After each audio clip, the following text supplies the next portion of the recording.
Saludamos a todos los hermanos que están conectados vía internet para compartir el estudio de la palabra de Dios. Y estamos avanzando en este maravilloso libro de Santiago y comenzamos en esta noche con la ayuda de nuestro Dios. Llegamos al capítulo 3. Y el capítulo 3 nos va a hablar de un tema muy importante, y como para hacer un repaso de lo que hemos dado hasta ahora, siempre Santiago quiere exaltar la fe genuina. ¿Y cómo es la fe genuina frente a las pruebas? Capítulo 1, frente a las tentaciones. Pero también la fe frente a la discriminación. Capítulo 2, pero también hablando de la fe frente a las obras que tiene que manifestar esa fe genuina. Y ahora vamos a llegar al capítulo 3 y vamos a hablar de la fe que tiene que ver justamente con respecto al hablar. La fe con respecto al hablar. Y en el capítulo 3 vamos a comenzar a desarrollar esta noche con la ayuda de nuestro Dios, como les decía. Del capítulo 3, versículo 1 hasta el versículo 12, podemos ponerle un título: el poder destructivo de la lengua. El poder destructivo de la lengua. Vamos a estar hablando de este tema tan importante que muchas veces no se enfatiza lo suficiente, como lo hace Santiago, preocupado por cómo es nuestro hablar. ¿Cómo es nuestro hablar? Y hoy vamos a estar viendo con la ayuda de nuestro Dios versículos 1 al 3. Y va a decir en el versículo 1, en primer lugar, dice Santiago: hermanos míos, no os hagáis maestros, muchos de vosotros, sabiendo que recibiremos un juicio más severo. Y Santiago va a hablar del hecho, no está prohibiendo que haya maestros, pero entre los judíos, por lo que Santiago expresa, como puede pasar hoy en la iglesia, muchas veces nosotros queremos tener esa posición privilegiada de ser enseñadores de la palabra. Entonces Santiago no está prohibiendo el hecho de que uno enseñe. Y vamos a estar desarrollando parte por parte este versículo 1. Y lo primero que quiero decir: hermanos míos, no os hagáis maestros, muchos de vosotros. Hay una tendencia a querer estar como maestro, como el que imparte conocimiento, como el guiador. Y es una posición que los judíos estimaban. Ellos llamaban rabí. Rabí, esa palabra está hablando de un dueño de sí mismo. Esa expresión rabí significa dueño de sí mismo. Y justamente para aspirar a esa posición, a ese ministerio, tenemos que entender, y lo que Santiago nos plantea es que dice sabiendo, y él se va a incluir, Santiago, que recibiremos un juicio más severo. Vamos a comenzar entonces a desarrollar el tema de lo que son los maestros. No está prohibiendo, está restringiendo. Porque había aparentemente un hambre, una sed por ser maestros, ¿no? De estar ahí en esa posición de honra y privilegio, que es ser un maestro, un enseñador. ¿No es cierto? No hay a veces una sobrepoblación de gente que quiera limpiar en la iglesia. todo lo que tiene que ver con dones de servicio, fíjense que en las congregaciones faltan personas. Y otra cosa, se termina pagando en la iglesia a personas para que vengan a hacer la tarea de lo que debería hacer los hermanos. Se le paga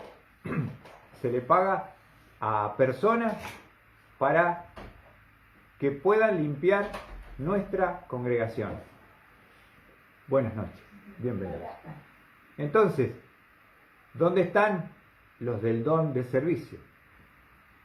Vamos a estar hablando un poquito de lo que es el hecho de ser un maestro. En primer lugar, lo que podemos decir es que el hecho de ser un maestro, uno que enseña la palabra, en primer lugar es un don. El maestro, para ser maestro, debe tener el don de enseñanza. Y vamos a ver el ejemplo en la iglesia de Antioquía, en Hechos 13, se nos va a mencionar justamente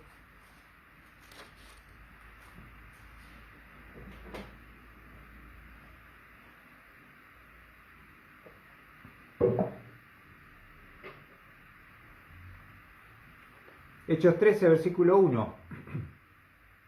Dice la palabra de Dios: y en la iglesia que estaba en Antioquía había profetas y maestros: Bernabé, Simón llamado Níger, Lucio de Cirene, Manael, el que se había criado con Herodes el tetrarca, y Saulo. Y ahí se menciona, en la iglesia de Antioquía había profetas y maestros. Y dentro de esa lista de maestros se encuentra Bernabé y se encuentra Saulo, que se dedicaron a enseñar a la iglesia de Antioquía por un año y se les llamó cristianos por primera vez. ¿Qué poder que tiene la palabra dada por un maestro? Dios da dones a la iglesia y uno de esos dones es el don de maestro para edificar la iglesia. Pero es un don, no es algo que yo digo, yo quiero ser maestro, yo quiero estar ahí, yo quiero el púlpito, yo quiero la posición. ¿Se entiende? Y Santiago dice, no se hagan maestros, muchos de vosotros. Primero porque el ser un maestro es un don. Observe lo que dice Pablo. Pablo, que está acá siendo parte de la iglesia de Antioquía, que Bernabé lo fue a buscar a Tarso y lo trajo a la iglesia para que sea de bendición. Él escribe en Primera de Corintios, capítulo 12, hablando justamente del tema de los dones. Y en Corinto había una gran pasión por los dones más vistosos, espectaculares. O sea, no querían ellos hacer lo que Dios los había capacitado, sino lo que querían ellos eran figurar, estar adelante, con los dones más visibles. ¿Se entiende?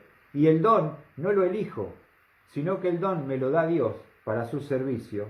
Yo tengo que descubrirlo y servir a Dios justamente con ese don que me dio. Primera Corintios, capítulo 12, ¿lo tienen allí?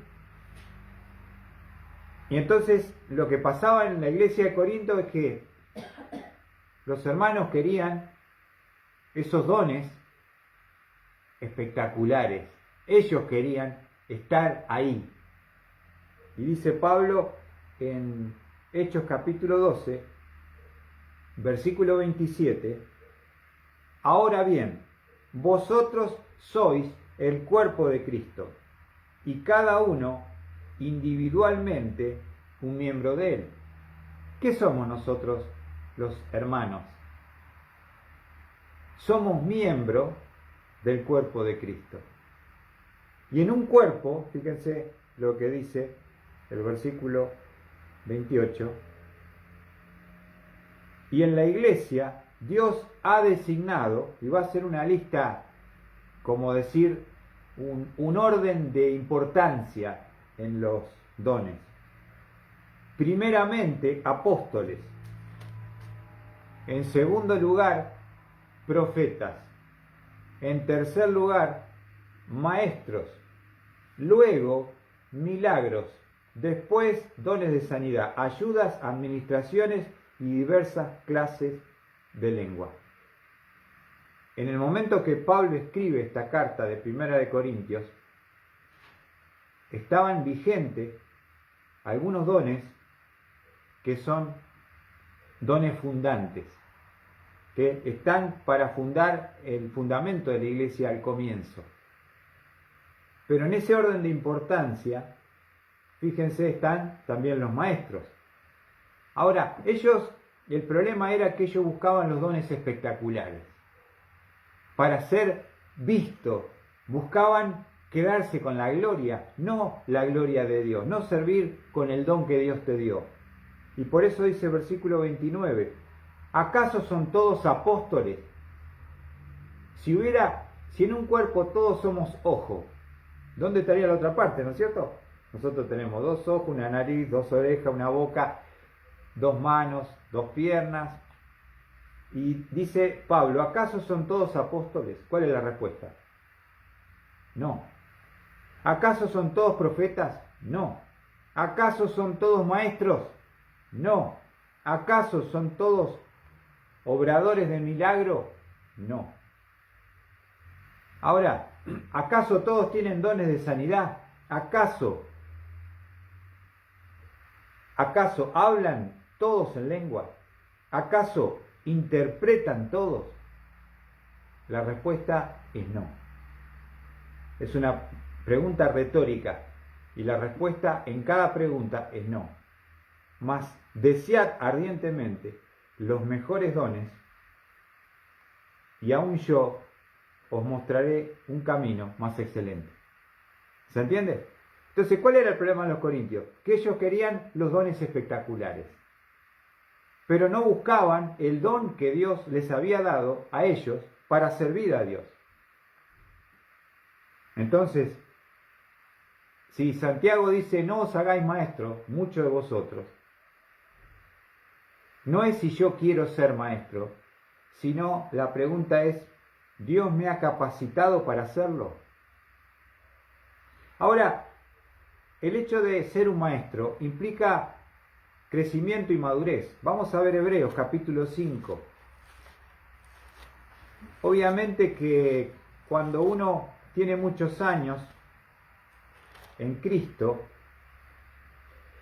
todos hemos comenzado escuchando, recibiendo, aprendiendo, siendo instruidos por otros maestros enseñadores.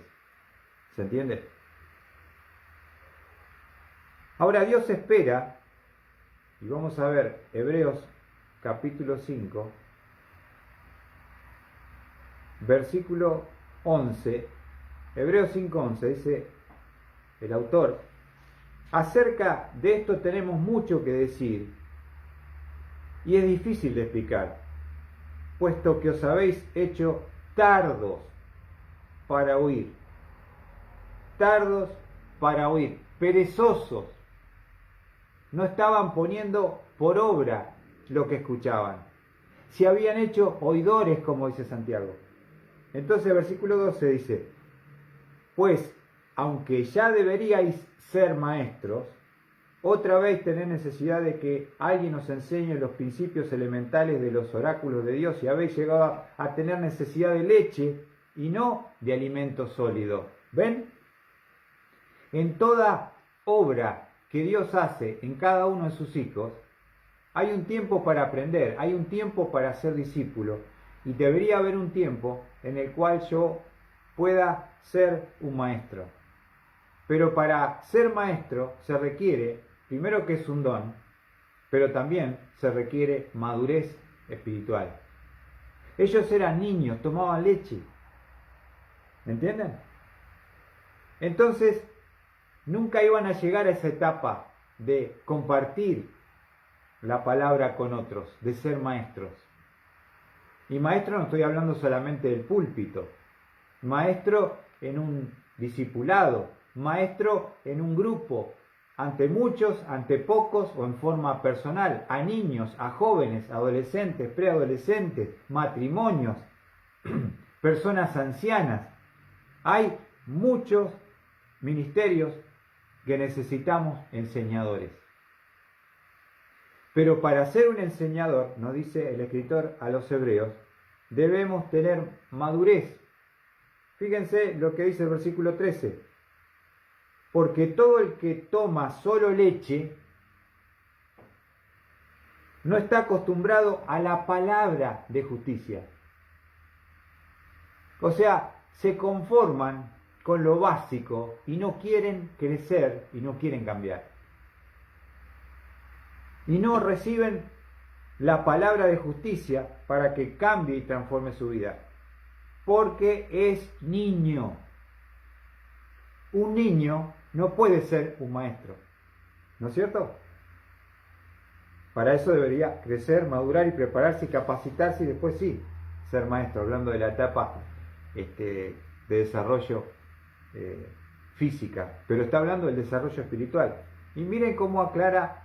El escritor dice el versículo 14, pero el alimento sólido es para los adultos, los cuales por la práctica tienen los sentidos ejercitados para discernir el bien del mal. Entonces, ¿qué es una persona madura? No es una persona que conoce verdades profundas, sino que practica, discierne y obedece lo que conoce de la palabra. Muchos dicen, pero sabe un montón. La madurez no tiene una relación directa con el tema de la profundidad de lo que uno conoce, sino de lo que uno practica, de discernir el bien del mal y hacerlo y practicarlo. ¿Se entiende? Lo vuelvo a decir. El alimento sólido es para los adultos, los cuales por la práctica, y marquen la palabra práctica, tienen los sentidos ejercitados para discernir el bien y el mal. ¿Se entiende? Sabe lo que Dios quiere, discierne y lo hace. Practica la palabra. Ese es un maduro. Y muchas veces nosotros confundimos madurez con conocimiento. Pero la madurez es el conocimiento aplicado. Yo puedo tener la cabeza hinchada por leer, por estudiar, saber griego, hebreo, arameo, y sin embargo en mi vida ser un niño, una persona inmadura, una persona que no cambia, una persona que no es transformada de acuerdo al tiempo que tiene de creyente. ¿Se entiende? Yo he escuchado en las congregaciones personas que están enorgullecidas por la edad que tienen espiritual. Yo tengo 30 años de creyente. Yo tengo 50 años de creyente. Te tiran los años. Pero cuando uno ve sus actitudes, sus respuestas, su conducta, no condice con el tiempo que se jacta de tener. Entonces, la madurez no te lo dan los años. Necesitas tiempo para ser maduro, sino la práctica de lo que conoce uno te hace poder aspirar a ese cargo de ser un maestro. ¿Se entiende? No jactarse de la edad, sino poder, por el discernimiento del bien y del mal y la práctica, poder ser una persona madura, una persona que dejó la leche, que come alimento para adultos, comida sólida, entonces puede avanzar en la carrera cristiana, la madurez. Entonces, volviendo a Santiago, vamos a Santiago nuevamente, capítulo 3. Santiago no prohíbe, obviamente, el hecho de que haya maestros, porque él sabía, como hombre de Dios, que había maestros en las iglesias. Pero el tema es no querer ser, como por la posición, estar ahí. Primero, si tú no tienes el don, porque tiene que ser un don que Dios te da, la capacidad de poder enseñar con claridad, con profundidad, pero con sencillez, las verdades de la palabra de Dios. ¿Se entiende? Que uno diga, entendí el mensaje, me llegó. ¿Por qué? Porque es un maestro. Tiene el don, dado por Dios, pero tiene que ser una persona madura en la fe, para estar ahí. Pero Santiago va a apuntar a algo más. Vamos a volver a Santiago 3.1, dice, hermanos míos, no os hagáis maestros. Mire la palabra, muchos de vosotros. Algunos sí, pero que no haya esa pasión por la posición. Ahora, ¿cuál es la argumentación de Santiago para no apurarnos en ser maestros? Dice, al final del versículo, sabiendo, Santiago 3.1, sabiendo, dice Santiago, que recibiremos un juicio más severo. ¿Qué quiere decir? Es muy interesante porque la versión de las Américas que estamos leyendo es muy clara en el contexto, en el trasfondo y en la interpretación del pasaje en el original. Sabiendo, dice la 60, que recibiremos mayor condenación. ¿Pero qué significa esto? Lo que dice la versión de las Américas, sabiendo que recibiremos, los que somos maestros, un juicio más severo. ¿Se entiende? Entonces, no es fácil pararse a enseñar. Porque si uno es maestro y tiene esa posición, y tiene ese don, y tiene esa madurez, también tenemos que ser conscientes de que cuando nos toque estar frente a Cristo, frente al tribunal de Cristo, y vamos a ver esto, que vamos a comparecer antes de entrar al cielo, 2 de Corintios capítulo 5, versículo 10, dice Pablo,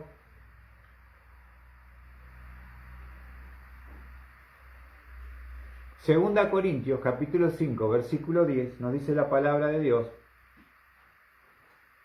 porque todos nosotros, dice Pablo y se incluye, porque todos nosotros debemos comparecer ante el tribunal de Cristo, para que cada uno sea recompensado por sus hechos, estando en el cuerpo, de acuerdo con lo que hizo, sea bueno o sea malo. ¿Qué está diciendo Pablo?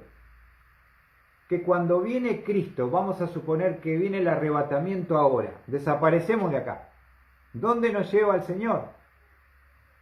Vamos, antes de entrar a disfrutar el cielo, los creyentes en Cristo Jesús, vamos a participar del tribunal de Cristo.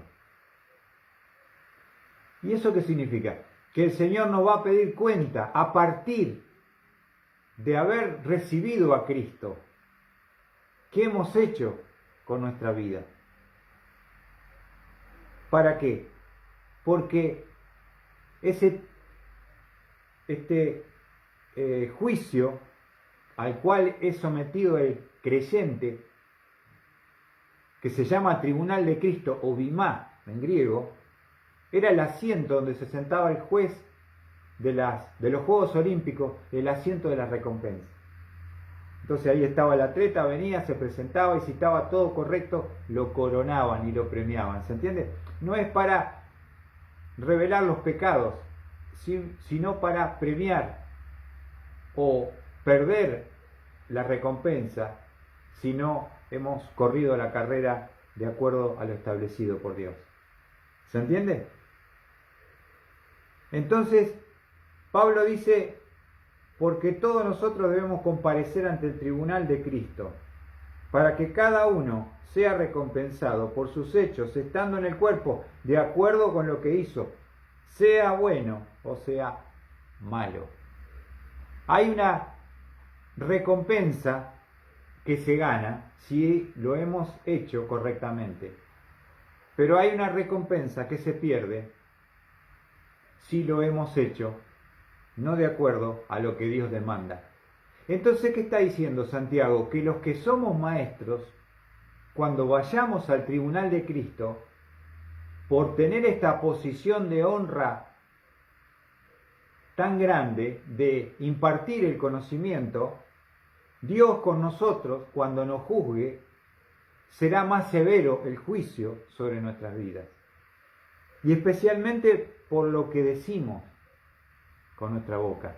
Nosotros hablamos, nosotros ministramos, nosotros enseñamos. Y un día Dios nos va a pedir cuenta por lo que hemos dicho. ¿Se entiende? Entonces, si tú no eres maestro, el juicio para ti no va a ser tan severo como para aquel que sí lo ha sido. Y eso es lo que Santiago está diciendo. No se apuren por ser maestros y ocupar lugares y buscar posiciones de privilegio y de honra, porque cuando estemos frente al tribunal de Cristo, y él también iba a estar, Pablo también, yo voy a estar, el juicio será más severo para nosotros. ¿Se entiende? Va a ser más severo para el maestro que para aquel que no ocupó ese lugar. Fíjense lo que dice Mateo 12:36. Mateo 12:36. Vamos a tener que dar cuenta por lo que decimos. Por eso es bravo estar en esa posición de ser un maestro. Mateo 12:36 dice el Señor: pero yo os digo que toda palabra vana que hablen los hombres darán cuenta de ella en el día del juicio. Palabra vana darán cuenta de ella en el día del juicio. Entonces Santiago dice: no se apresuren, no se amontonen para ser maestros, porque tienen que saber que si ustedes lo son, el juicio en el tribunal de Cristo va a ser más severo para ustedes si ocupan esa posición. Y especialmente está hablando de los dichos, de los dichos. Y acá dice el Señor: yo digo que toda palabra vana que hablen los hombres darán cuenta de ella en el día del juicio. Entonces, Dios va a juzgar lo que hemos hablado en el tribunal de Cristo. Observen, volviendo a Santiago, por eso lo vuelvo a decir, que la Biblia de las Américas traduce perfectamente el concepto original que dice: hermanos míos, no os hagáis maestros muchos de vosotros, sabiendo que recibiremos un juicio más severo. La 60 dice mayor condenación. La palabra condenación que usa la 60 es la palabra griega krima, que significa sentencia pronunciada, un veredicto, una condena, la decisión resultante de una investigación. Condenación, juicio severo, será hecha hacia aquellos que somos maestros. Entonces, si no querés que te juzguen de una forma más severa en el tribunal de Cristo, tenés que pasar la prueba a ver si somos aptos para estar enseñando. Y Santiago nos va a mostrar específicamente de qué está hablando.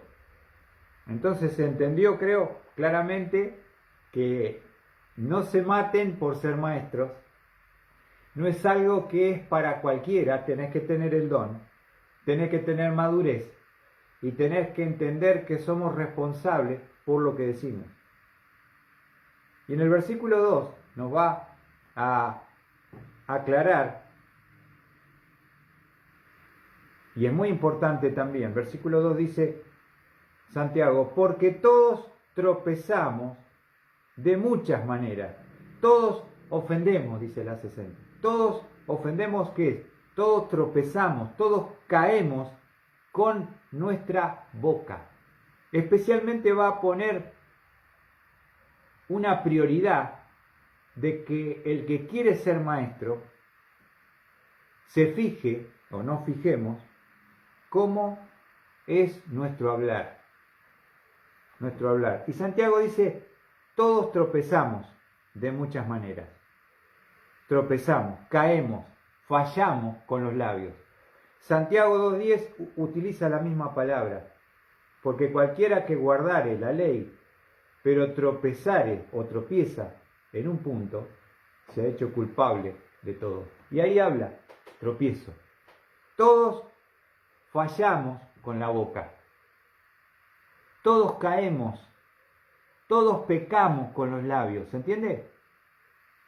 Santiago se involucra y se hace cargo. Porque todos, él está involucrado, tropezamos, caemos de muchas maneras. Entonces, la presión que está poniendo el pasaje es cómo es nuestro hablar. ¿Cómo es nuestro hablar? Porque justamente depende cómo salgamos de este análisis,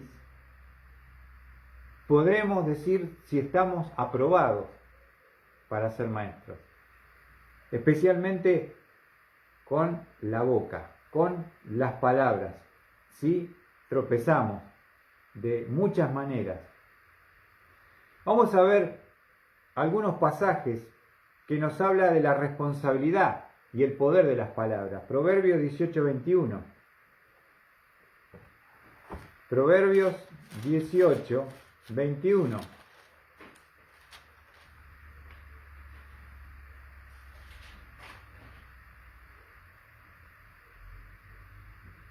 Proverbios 18:21 dice la palabra de Dios, muerte y vida están en poder de la lengua, y los que la aman comerán su fruto.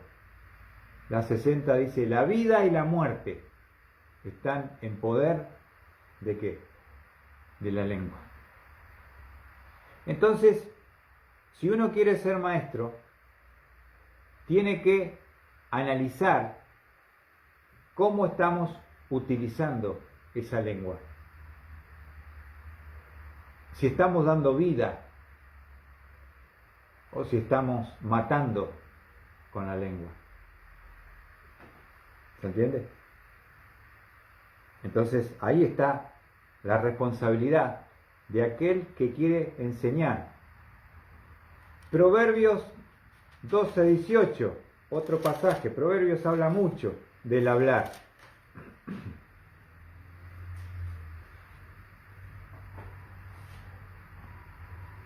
Dice Proverbios 12:18. Hay quienes hablan, hay quien habla sin tino, como golpes de espada. Lo vuelvo a leer. Hay quien habla sin tino, como golpes de espada. Vos lo escuchás hablar y te corta, te lastima, te ofende. Pero la lengua de los sabios sana. ¿Ven? Nosotros con nuestras palabras podemos dañar, podemos destruir, podemos matar, literalmente. O podemos, si somos sabios, maduros, maestros, podemos sanar. Sanar vidas, sanar almas, sanar personas que están padeciendo y sufriendo Entonces nos habla de que uno debe ser responsable de la manera como hablamos y que la palabra tiene un poder. Puede ser bueno si es bien usado, o puede ser malo y destructivo si es mal utilizado. O puede ser una espada que corta y lastima y hiere, o podés sanar por medio de la palabra, del consejo, de la palabra oportuna que le estás dando a una persona que viene lastimada, ofendida, herida, y justa la palabra, y ahí sale sano y sale restaurado para seguir adelante. Podemos lastimar con la palabra, podemos sanar, podemos matar, podemos dar vida utilizando nuestra boca, nuestra lengua, con nuestras palabras. Por eso Santiago, volviendo otra vez a Santiago, nos habla de, y él dice, nosotros tropezamos de muchas maneras. Ese tropezar está hablando en el hablar, específicamente. Una palabra crítica, una palabra hiriente, una palabra de más, una palabra que no está bajo control.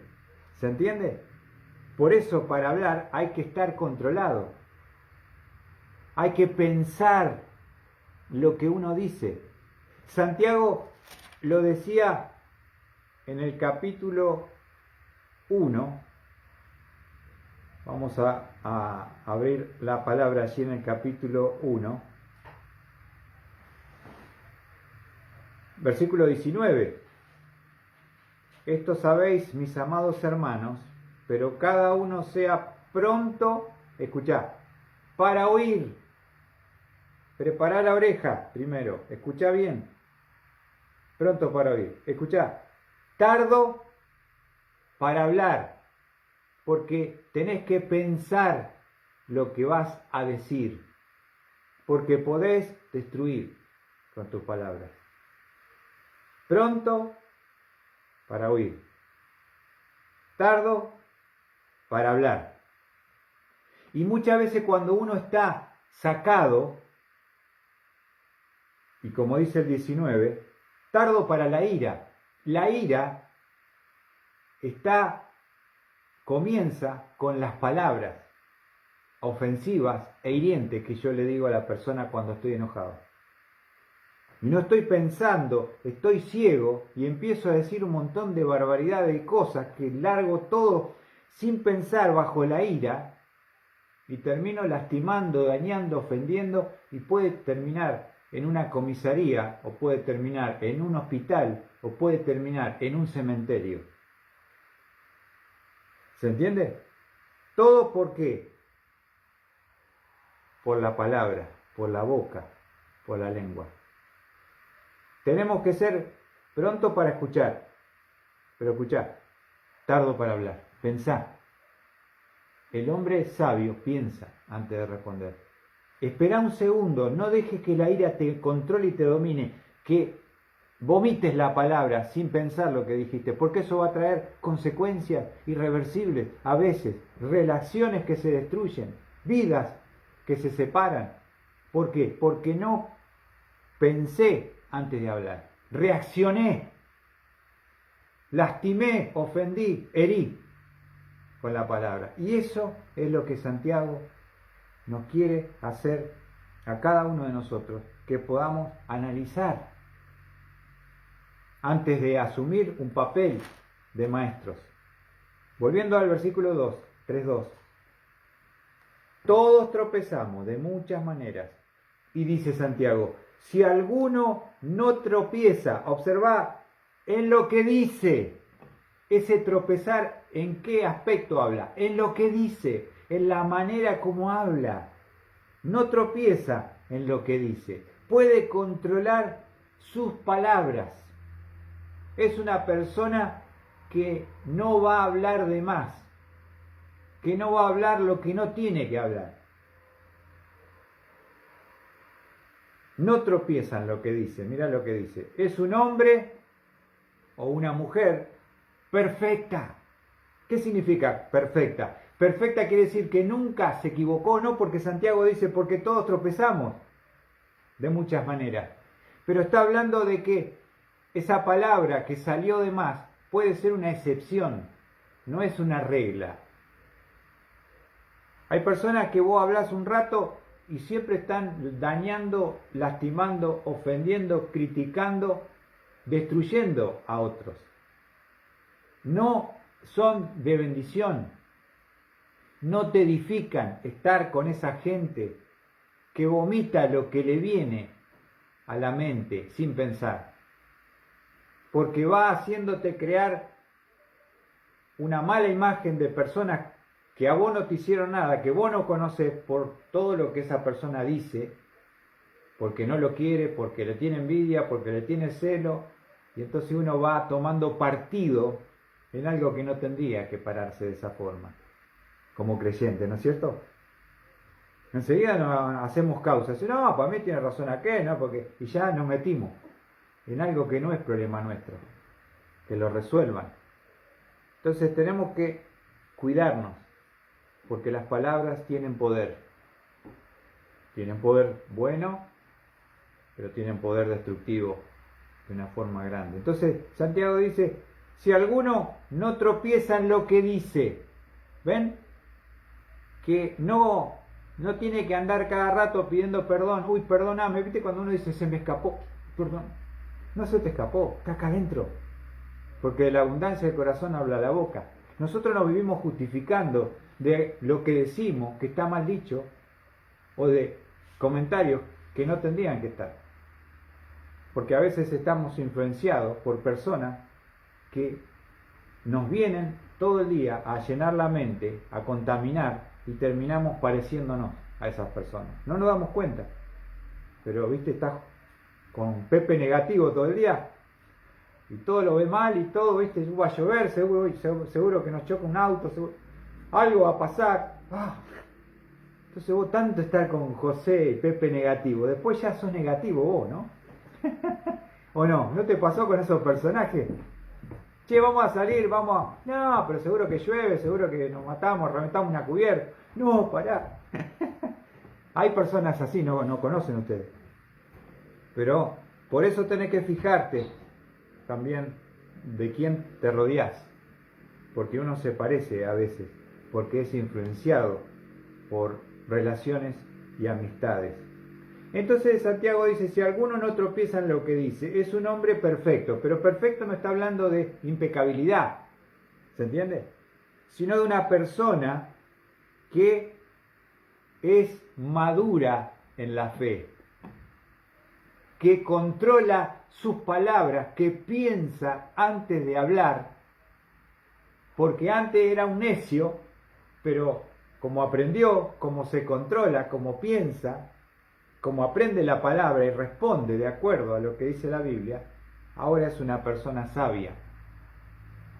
El necio no piensa, vomita lo que tiene. El sabio piensa antes de hablar. Es pronto para oír, tardo para hablar.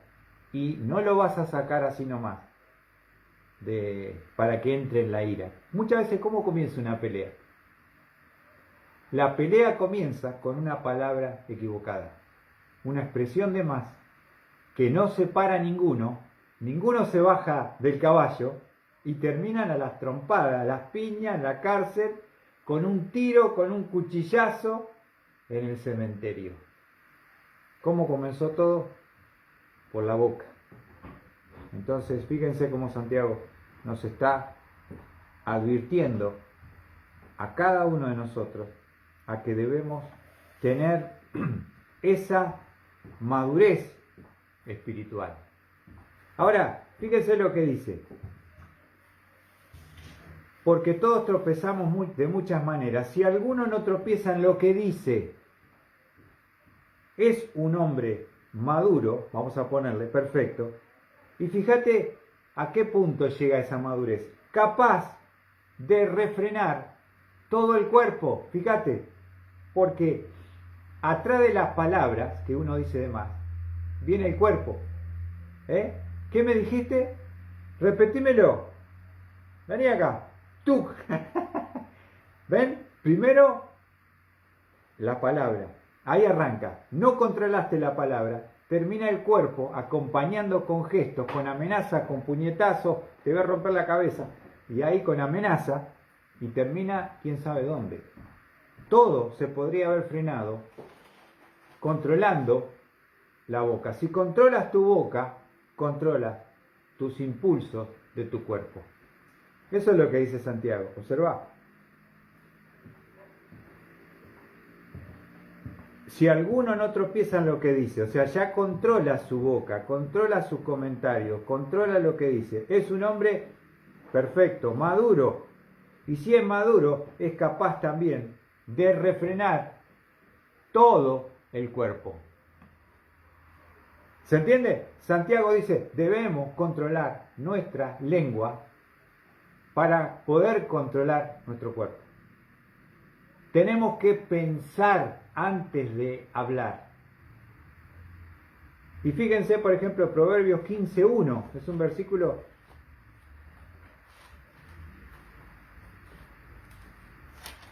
¿quieres ser sabio? Lee Proverbios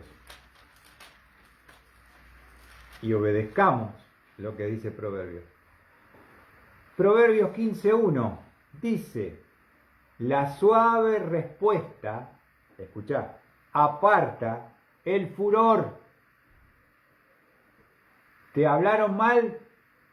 No le hables mal. Hablale suavemente. La suave respuesta aparta el furor. ¿Ves? Todo comienza con la boca y el furor está de lado. ¿Por qué? Porque hay un control de lo que uno dice. Mas la palabra hiriente, si vos tomás el otro camino, no querés hablarle suavemente. ¿Y este qué se cree? ¿Que me va a venir a humillar a mí? ¿Y este de dónde salió? ¿Viste? ¿Y vos qué? A, B, C, H, D. Y ahí termina en una tragedia. ¿No? Mas la palabra hiriente hace subir la ira. Si a vos te hablan mal, no devuelvas mal por mal. Hablale bien, suave. No le levantes el tono. No subas la palabra, porque eso va a aumentar la ira. Y eso termina en una pelea, en una tragedia. ¿Se entiende? ¿Por qué? Porque ninguno se quiso bajar, ninguno se quiso achicar, ninguno se quiso humillar, ninguno quiso frenar y terminó todo en un desastre. Entonces, eso es lo que dice Santiago. Si tú puedes frenar el hecho de no lastimar, no ofender con la lengua, eres un hombre, una mujer madura, puedes controlar tu cuerpo. Entonces, que la lengua refleja el control o no, cómo es también nuestro cuerpo, cómo funciona, para dónde va. ¿No es cierto? Pero siempre el cuerpo va a acompañar la palabra, el gesto. Yo me acuerdo cuando estudiaba en Palabra de Vida, siempre tuve mucha lucha porque soy una persona de carácter fuerte y siempre antes daba rienda suelta a mi bronca, ira, golpeaba algo. Entonces nos habían enseñado un principio en Monte de Vida Cristiana, de que si uno quiere enfrentar a alguien, tiene que ir con las manos atrás. No con las manos así, sino con las manos así. Y que sea lo que Dios quiere. Y me acuerdo que en un campamento me tocó una persona terrible, rebelde, renegada, que me quiso hacer miserable esa semana. Y lo pude enfrentar en un momento. Ya estábamos terminando el campamento. Y en una parte me quiso pegar, me acuerdo bien. Y yo dije, Señor, yo no puedo responder de esa forma como era antes. Y lo primero que hice fue poner la mano atrás. Dije, bueno, acá me va a pegar. Te voy a romper la cara, me dice. Pegame, le dije yo. Pero no vas a hacer lo que vos querés. Tenés que someterte a lo que te estamos pidiendo. Así que hacé caso, ponete las pilas, y no me tocó. Pero ahí estaba, ¿no? Hasta la tensión máxima que había ahí en cómo lo controlo y cómo lo enfrento. Manos adelante, puño cerrado, no es bueno. Yo no quiero pelear. Más vale ligar un sopapo y decir, bueno, yo no quiero pelear. ¿Ves que te estoy hablando bien? No quiero guerra. Pero quiero que las cosas se hagan bien y que haya respeto. Y después, gracias a Dios, Dios controló y Dios probó hasta lo último para no decir una palabra de más y que terminara eso. Imagínate, consejero de monte se agarró a trompada con un campamentista. Hermoso. Yo tenía un carácter, ¿no? Y siempre luchando, pero dije, Señor, dame esa victoria para controlar. Primero la boca y después el cuerpo acompaña. Entonces no tenemos que prepararnos para ser víboras. Que cualquier cosita que escuchamos nos paramos y nos ponemos ahí para picar. Estamos muy sensibles a cualquier voz que no nos guste. Y enfrentar y decir, no, tranquilízate, calmate, descansá, frená, sé manso, cuida tu boca, porque si tú cuidas tu boca, controlas tu cuerpo. Y dice, para terminar, en el versículo 3, ahora bien, dice Santiago, si ponemos el freno en la boca de los caballos para que nos obedezcan, dirigimos también todo su cuerpo. ¿Cómo se controla un animal como el caballo? Se le pone una brida, ya lo hablamos. Se le pone el freno, se le pone ahí sobre la oreja, sobre la carretilla, las riendas, el freno, la brida. Le ponemos eso cuando uno va a buscar un caballo que está en el campo, va con la brida y va y le colocan al cabezal y ahí ya lo puede subir y manejar. De esa manera uno controla el animal. Entonces, ¿qué dice Santiago? Si ponemos el freno en la boca de los caballos, acá es donde empieza el problema y acá es donde se soluciona. Empieza por la boca, observa. Lo ponemos al freno para que nos obedezcan y dirigimos todo su cuerpo. O sea que yo con esa brida, poniéndole en la boca al caballo, lo manejo, lo dirijo, lo freno, lo acelero, derecha, izquierda, lo puedo hacer poner patas para arriba, si sé manejar el caballo. Todo se maneja de esa misma manera, con ese freno, Entonces,